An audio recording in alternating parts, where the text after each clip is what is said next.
अस्सलाम वालेकुम, आदाब।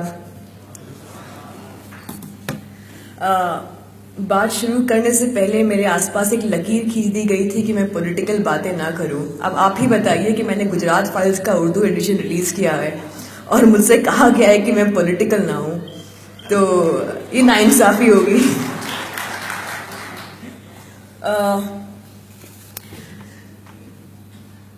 समझ में नहीं आता क्या बोलूं, क्योंकि अभी अभी कतर से लौटी हूँ जहाँ पर इंडियन एम्बेसी ने मुझे बोलने से रोक दिया, जहाँ पे एपीजे अब्दुल कलाम के एक इवेंट पे मुझे बोलने के लिए बुलाया गया था।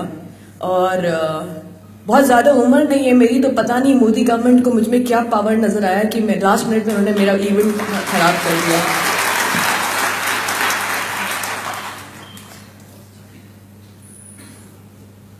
ये कॉन्वर्सेशन पॉलिटिकल कैसे नहीं हो सकती है? अभी अभी एनडीटीवी पर बैन हुआ है 2 दिन पहले। हम इस माहौल में जी रहे हैं जब एक दादरी के को एक्यूज्ड को एक ट्राइकलर पहनाया जाता है और हमारे यूनियन मिनिस्टर उनको जाके तसल्ली देते हैं। और आई एम सॉरी बट मैं तो पॉलिटिकल कॉन्वर्सेशन में यकीन रखती हूँ, बिकॉज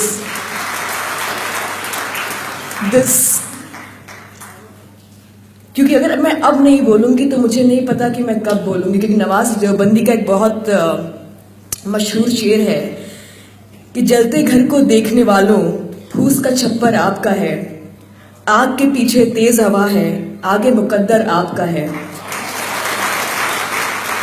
उसके कत्ल में मैं भी चुप था, मेरा नंबर अब आया, मेरे कत्ल पे आप भी चुप हैं, अगला नंबर आपका है।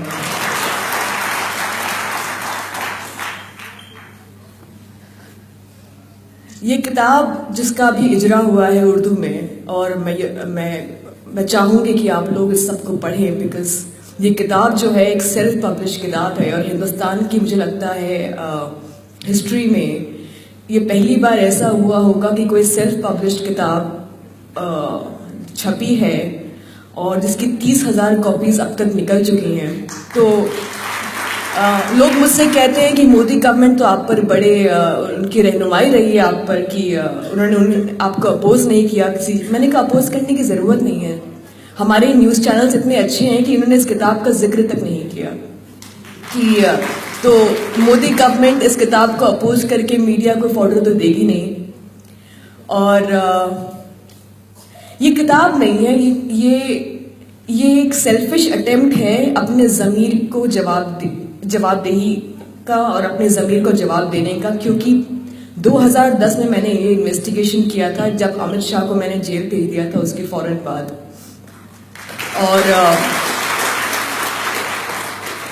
और तब मैं अंडर कवर गई, एक 26 साल की उम्र थी मेरी उस वक्त, मैथिली त्यागी बनकर।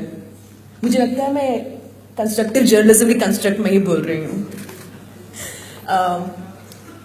मैथिली त्यागी बनकर गई मैं अंडर कवर बन के एक अमेरिकन फिल्म इंस्टीट्यूट कॉन्जर्वेटरी की स्टूडेंट। और आपको पता है कि गुजरात में हर चीज़ जो अमेरिकन होती है उसको चारों हाथ पाँव से लोग ले लेते हैं, एक्सेप्ट कर लेते हैं। तो मैंने लेंसेज पहने हुए थे, मेरे बाल स्ट्रेटन हो गए थे, मैं अमेरिकन एक्सेंट में बात करने लगी थी जो बहुत ही फेक और बेहुदा था, लेकिन फिर भी लोगों ने एक्सेप्ट कर लिया। और उसके बाद मैं वहाँ पर 8 महीना रही। पहले कुछ महीनों तक मैंने वहाँ के जो फिल्म मेकर्स हैं उनके साथ में घूमती थी, उनकी आइटम नंबर शूट करती थी। एक छोटे से घर में जो 200 स्क्वायर फीट का घर था नेहरू फाउंडेशन में, वहाँ मैथिली त्यागी बनकर रही। और फिर वहाँ से सफ़र शुरू हुआ जहाँ से मैंने गुजरात के होम सेक्रेटरी अशोक नारायण, गुजरात के IB chief GC Raigar, Gujarat के commissioner of police PC Pandey, DG police Chakravarti, खुद नरेंद्र मोदी का स्टिंग ऑपरेशन किया। और जिस दिन मैं नरेंद्र मोदी का स्टिंग करने गई उसी दिन मेरी ऑर्गेनाइजेशन तहलका ने मुझे वापस बुला लिया। लेकिन थोड़ी सी मेरा तारुफ करा दिया गया उस दिन मोदी जी से। जब मैं एंटर किया मैंने मोदी जी के केबिन में, तो उन्होंने कहा अरे आप यू हैव कम फ्रॉम, अंग्रेजी बड़ी अच्छी बोलते हैं, सीख लिया उन्होंने काफ़ी अच्छी। तो ही सेड अरे I figured that you have come from America and you should write good things about America. I said of course that's why I am here.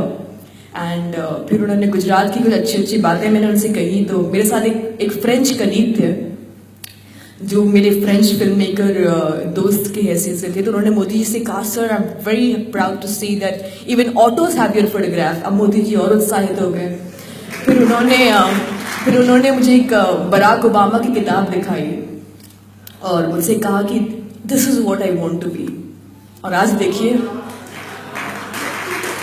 और आज मतलब उनकी इस बात की तारीफ करनी चाहिए। हमें कुछ हर इंसान में बुराई होती है, लेकिन ये बात उनसे सीखने लायक है कि उस इंसान ने जो चाहा वो उसे मिला।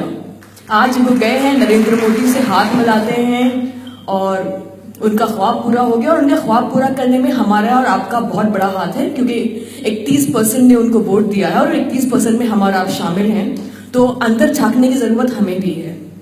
हम दूसरों को कुछ कहें उससे पहले मुझे लगता है कि ये हमें अपने ज़मीर को भी अंदर झांकना होगा और देखना होगा, क्योंकि हम कंस्ट्रक्टिव जर्नलिज्म की बात करते हैं, लेकिन आप में से और हम में से समाज में से कितने लोग हैं, मैं मुस्लिम समाज की बात कर रही हूँ स्पेसिफिकली, बिकॉज जब मैं यहाँ एंट्री किया तो कुरान शरीफ की तलावत हो रही थी।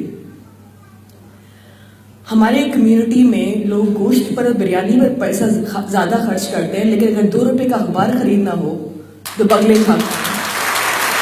और ये हमारी कम्युनिटी का अलमिया है। और आई एम सॉरी, लेकिन मैं ये बात कहना चाहूँगी। उर्दू अदीब की बेटी हूँ और 30 साल तक उन्होंने एक गवर्नमेंट स्कूल में पढ़ाया और मैं देखती थी उनके साथ उर्दू और अंग्रेजी पढ़ाते थे मेरे अब्बा। और सुबह सुबह जाती थी जब स्कूल पे तो लोग जो है बिस्तर पे सोए हुए होते थे रात को बिरयानी खाकर। वो वही महाराष्ट्रियन ऑटो वाला 2 रुपये का अखबार लेके पढ़ रहा होता था, क्योंकि उसे शौक था जानने का कि मुल्क में क्या हो रहा है, उसके साथ क्या हो रहा है। हम में वो शौक नहीं था। मैं ये बात हमेशा कहती हूँ और मुझसे लोग गुस्सा हो जाते हैं कि हम मुर्दा कौम है, लेकिन हम मुर्दा कौम हैं। आज आपके साथ और हमारे साथ जो हो रहा है वो इसलिए हो रहा है क्योंकि हमने उसे होने दिया है। हमारी एक मुश्तरका आवाज नहीं रही है। एक इंसान, एक लीडर अगर उभर के आता है तो 10 लोग उसको नीचे गिराने के लिए आ जाते हैं। और ये आपकी और हमारी कमी है। आप जर्नलिज्म से और जर्नलिस्ट से बहुत ज्यादा एक्सपेक्ट नहीं कर सकते हैं। हम बहुत कोशिश कर रहे हैं और इस मुल्क में जब आप कहते हैं कि जर्नलिस्ट हमारे खिलाफ बोलते हैं, नहीं, इस मुल्क में बहुत जर्नलिस्ट है जो आपके लिए आपकी लड़ाई लड़ रहे हैं, लेकिन वो उतना ही कर सकते हैं। अगर आप अपने लिविंग रूम में बैठकर सिर्फ टीवी देखकर और कोसेंगे, इससे काम नहीं चलेगा। आप क्या कर रहे हैं? आप ये सोचिए, अपने आप से पूछिए कि आप क्या कर रहे हैं। मैं ये नहीं, लोग कहते हैं कि मुसलमान हथियार उठा रहा है, मैं कह रही हूँ जी हथियार उठाइए। आपका कलम सबसे बड़ा हथियार है आपका। कितने लोग कलम उठाते हैं? आपके पास सोशल मीडिया है, आपके पास ट्विटर है, आपके पास फेसबुक है। आजकल दुनिया महदूद नहीं रह गई है टेलीविजन और न्यूज़पेपर में। आपके पास बहुत सारे फोरम हैं। जब मैंने गुजरात फाइल्स लिखी और वो किताब छपी नहीं इतने बड़े इन्वेस्टिगेशन में, जिसमें लिखा है आखिरी चैप्टर में जो हरेन पंड्या का, मुसलमानों की बात छोड़िए, ये किताब हिंदुओं के लिए भी उतनी ही बड़ी चीज है, आरएसएस के लिए भी उतनी ही बड़ी किताब है कि जब जो ऑफिसर हरेन पंड्या का मर्डर इन्वेस्टिगेट कर रहा है, वो मुझसे कहता है स्टिंग ऑपरेशन में कि जिसने हरेन पंड्या पर गोली चलाई वो तो हमारी कस्टडी में था, हमने उसको बाहर निकाला। इस मुल्क की मेन स्ट्रीम मीडिया को शायद ये खबर बहुत बड़ी नहीं लगी। जिस दिन मेरा बुक लॉन्च हुआ मुझे लगा कि शायद 100-150 लोगों से ज्यादा नहीं आएंगे, लेकिन सभा वहां थी तो वो बताएंगे आपको कि 400-450 लोग थे, जिसमें मुल्क का हर एक एडिटर और हर एक पॉलिटिशियन था। बड़ी उम्मीद थी मुझे कि अगले दिन सारे अखबारों में इसकी खबर होगी, क्योंकि लोगों ने बड़ी वाहवाही की, इज्जत अफजाई की। लेकिन सुबह जब उठी तो किसी अखबार में एक चिमचा नहीं थी, एक 2 लाइन तक नहीं लिखी गई थी। मेरे लिए एक लड़ाई है। पिछले मई 22 से ये किताब रिलीज हुई है। ऐसा एक भी दिन नहीं है जो मैं अपने घर बैठी हूँ। स्कूल, कॉलेजेस, मेस, हर कॉलेज में, हर स्कूल में जाकर मैं इस किताब को रिलीज कर रही हूँ। मेरे पास डिस्ट्रीब्यूटर नहीं है तो दुकान दुकान जाकर किताब रख रही हूँ। क्यों रख रही हूँ मैं? क्योंकि मैं आपके ज़मीर को आवाज़ दे रही हूँ। मेरे लिए बहुत आसान होता कि मैं चुपचाप बैठ जाती, कहती ठीक है एक स्टोरी नहीं छपी तो क्या हुआ। ये एक स्टोरी नहीं है, ये एक सच था जिसके साथ मैं रोज सो नहीं सकती थी। ये एक सच था जो मुझे आप तक पहुंचाना था, और ये मैं करती रहूंगी, भले ही मेरे हुक्मरान मेरे ऊपर कितनी भी सेंसरशिप करते रहें। और यहाँ पर फैज़ का कई बार जिक्र हुआ, तो मैं अहमद फराज से ख़त्म करूंगी। अहमद फराज ने मुहासरा लिखी थी जनरल ज़ियाउल हक के रजीम के लिए, तो उसकी आखिरी 4 लाइनें थी, मेरा कलम तो अमानत है मेरे लोगों की, मेरा कलम तो अदालत मेरे ज़मीर की है, इसीलिए तो जो लिखा दबा के जौ से लिखा, जबी का रोज कमा का जुबा तीर की है। मैं कट गिरूं के सलामत रहूं, ये यकीन है मुझे कि ये हिसारे सितम कोई तो गिराएगा। तमाम उम्र की एज़ा नसीबियों की कसम, मेरे कलम का सफ़र रायगा ना जाएगा।